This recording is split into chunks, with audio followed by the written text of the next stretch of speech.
do that. Why do you always say he could have had 6? What if Adam Vinatieri misses those field goals? All right, but he set up those field goals. He did what he could do to set up that field goal. But if Adam Vinatieri doesn't cash him in, Skip, we've seen that. Okay. So the point is, we also forget that just a year ago in the AFC Championship game, he brought the Patriots, albeit at home, back from 20-10 down in the fourth quarter to Saxonville, remember, with 138 yards passing and 2 touchdowns in the fourth quarter. That was the AFC Championship game. And then we just watched him at Kansas City in the AFC Championship game bring this team from behind again and again in the fourth quarter, and then in overtime complete 3 straight 3rd and 10 passes. It's just impossible what he pulled off at Kansas City to win that game with a game-winning drive. So that's not counting, obviously, in his Super Bowl ring drives. And so for his postseason career, he has 12 game-winning drives. That's twice as many as the second player on that list, who happens to be the quarterback who threw passes to you. John Elway has 6. So he had 6 in his career. Tom Brady has 12. And, you know, just me, I wouldn't bet against him to have another one this Super Bowl Sunday. Right. And by the way, I don't think he's anywhere near finished, so he could keep adding to that list at age 42, 3, 4, and maybe 5. But see, Skip, you give him far too much credit because you make it seem like he's playing offense and defense. Yeah, you have to have those game-winning drives, but you don't give the defense any credit. They shut after they went down 28-3. Coach Belichick's defense. Okay, I do, but it's still the quarterback has to keep making the decisions and the clutch throws to pull you out of the fire. But you see again. See what you did? Okay, why didn't he do that last year against the Eagles? Well, he only threw for the all-time playoff record, 505 yards. And what did he get him? Because Coach Belichick's defense couldn't hold up. Couldn't hold up. It gave up 41 points. It was a disaster. Okay, see, it was a... I mean, you can only do so much. If you score 33, you should win a Super Bowl game. And by the way, that was the most points a Super Bowl loser has ever scored. So that goes on your resume. In Tom Brady's before last year, in Tom Brady's previous 7 Super Bowls, how many points had Tom Brady scored in the first quarter? I don't even care. He's got 5 rings. I'm just asking you. Hold on. Who cares? That's just like nitpicky. Is that all you got? Hold on. Seriously? Hold on. You keep telling me. I mean, that's beneath you. How is it beneath me? He's got 0 points. So what's he doing, Skip? It's lame. It doesn't matter who won the games. Okay. It's 4 quarters. Well, I don't want to hear anything about how lucky David Tyree. Who won the game? I don't want to hear nothing about 505. Who won the game? What happened the first time Tom Brady touched the football against the Chargers this year? What happened the first time he touched the ball against Kansas City this year? What happened? Boom happened. I'm talking. Boom. Hold on. Are we doing? You were doing Super Bowls. Remember, Coach Belichick has been like infamous for winning the toss and deferring and taking the ball out of the GOAT's hands. Okay, what did he do against that first possession against Tennessee? Let's go back before we run out of time, because we got plenty of time. We don't have plenty of time. We got to go back to your man, LeBron James. Too many failures are already on his resume for you to even hold a candle in this discussion to Tom Brady, because do I need to remind you that back in 2011, he suffered the worst superstar meltdown we have ever witnessed in the history of sports in the NBA Finals against the Dallas Mavericks? It's just unquestionable. The chosen one turned into the frozen one. Remember that? Was it worse than that one that 4, 5, and 6? Baltimore? Against Baltimore. Yeah. Opening round. This is the NBA Finals. And let me continue. No, well, he's got 5 rings. Yeah, he's had some. That's not a failure.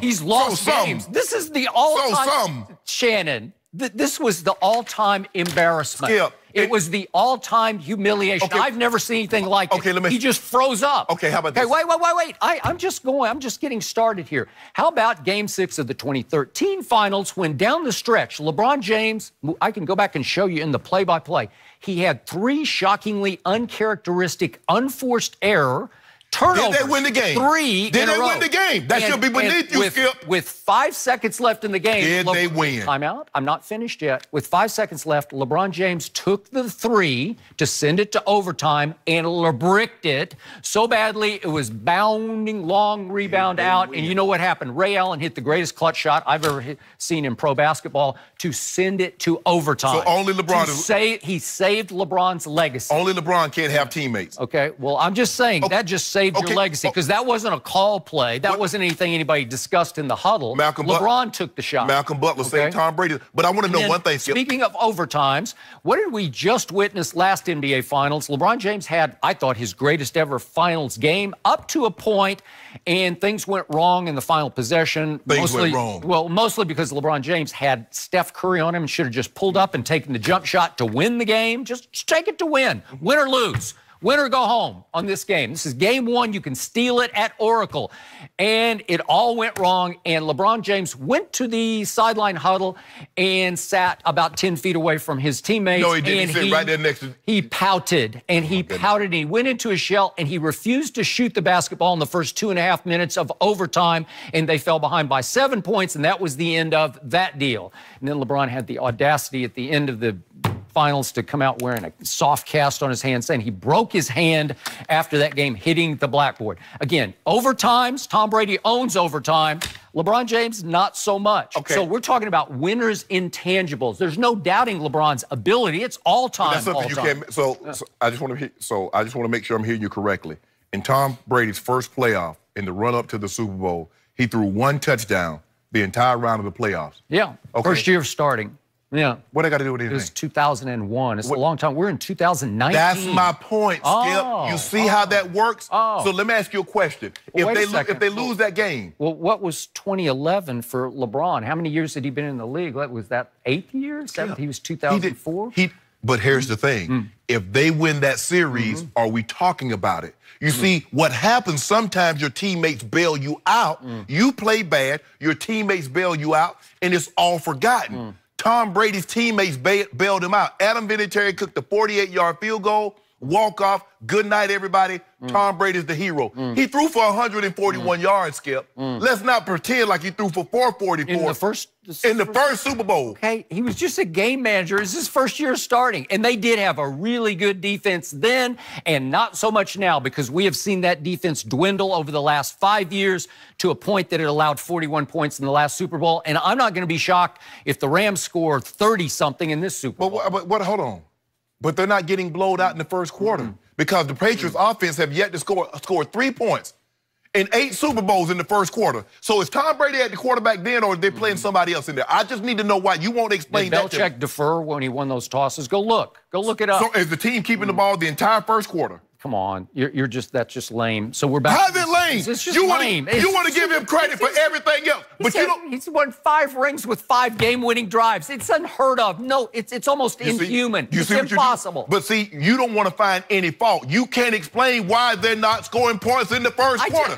I can't explain because I don't care. It's irrelevant. So all you care about the end result. Yeah. Okay, LeBron. Okay, then. You want to talk about computer brain? So why he is going to figure you out. He usually doesn't have the weapons the opposing team does, so he has to figure you out. He will process what you're doing, and it might take him a little bit of time. So he's the only quarterback that can figure out a defense. Well, he's up there. He and Peyton are the 2 best. Yeah. So what about Joe? Yeah. No, they didn't. They did West Coast. It's just reads. It's just reads. Bing, bing, bing. 1, 2, 3. Open, not open, open. So what's Tom Brady doing? No. Open, not open, go to else. Oh, come on, Skip, now. No, he's just figuring out where your weakness is. Stop it, Skip. That's the whole objective of playing quarterback. Find the weakness in the defense. So can you see how offensive this headline is? No. Tom Brady shares one trait with LeBron, competitiveness. That's a joke, and that's not what this story is about. I'm not trying to crush the headline writer here, but that's just the wrong takeaway from this, because LeBron's not in the same breath with Tom Brady when it comes to competitiveness. It's just, it's clutch intangibles. It's when you are at your sheer greatest, when the stakes are at the very highest. And we have seen LeBron, is he not a late game free throw disaster? It's just not what he does. It's not part of his makeup. This guy, the higher the stakes, the bigger the moment, the later the game, the better he is. And he's always been that way. So competitiveness and clutchness are the same thing. Well, they go hand in hand, but what takes it off the charts so if that's is the late case, game clutch intangibles. So if that's the case, Robert Horry might be the most competitive guy in NBA history. Because has anybody hit more big shots in the playoff than Robert Horry? So he's the most competitive player ever, then, is what you're saying. Are you saying he's better than LeBron? I wouldn't say that. I'm saying he's better than Jordan, if that's what you're basing it on. So here's the final quote from Tom Brady from yesterday that we didn't quite get to when we showed the soundbite was, This is Psycho Tom. I told you, he's got an alter ego, which is actually his most authentic ego. The real Tom Brady, underneath all the aw shucks gee whiz, is Psycho Tom. And he said, I was a very poor sport growing up. I just remember losing and taking the remote and slamming it down over and over. If my kids did that today, I would not be happy. I remember punching a hole in the wall of our house. His dad let him get away with it because his dad liked it. He pushed it, and it's what drives this guy. He can't jump. He can't. He doesn't have. He's not 6'9", 260. But you want to put him in a situation. Just put him in the situation playing the hardest position in sports with the highest stakes, and watch him operate. We've never seen anything like him before. This is the problem. So LeBron doesn't belong in the same sentence intangibly with this guy. This is the problem that I have when people try to explain Tom Brady, mainly you, because you try to make things only unique to Tom. What great player wasn't a poor sport when they lost him? That's fine. I'm just saying, you can't process, you can't get it through your skull. How can he do this when he's so unathletic? It's because of the intangibles. It's because of the mind, the strength of will. He's got it. Hell, I see a lot of baseball players. I'm like, how the hell you do that and look at your body? Yeah, but that's hand-eye coordination that's off the charts. Yeah. There are very few people who can do that and hit a baseball. Very few, okay? If your stomach is covering the plate, you shouldn't be able to do that. Well, it just doesn't matter. That's a whole nother athletic aspiration. That's a different thing that we're talking about. But stop pretending that being a poor sport as you're growing up and hating to lose. It's just who he is. It's that guy who walked in and said, I'm the baddest thing on the planet. You know what? I'd like to interview 1,000 parents of players currently playing and in the past and see what their kid was like as a child. Did they enjoy losing? And I'm going to see how many of them like, oh, okay, I lost. Okay, I'm so happy with that. Come on, Skip. I don't think either of you guys really would fit into that category. No. Or of what? Of being a poor loser. Well, he used to it now. He immune to losing. Competitiveness. He immune to losing, Jenny. After you lose so long, after you lose so much, you're immune to it. I done beat him down for the better part of almost 3 years. The audience he used knows to it. I just won another one. No, you didn't. All right. If we only had time to keep going there, we're going to leave it for now because there are so many rumors surrounding Anthony Davis, where he may be going.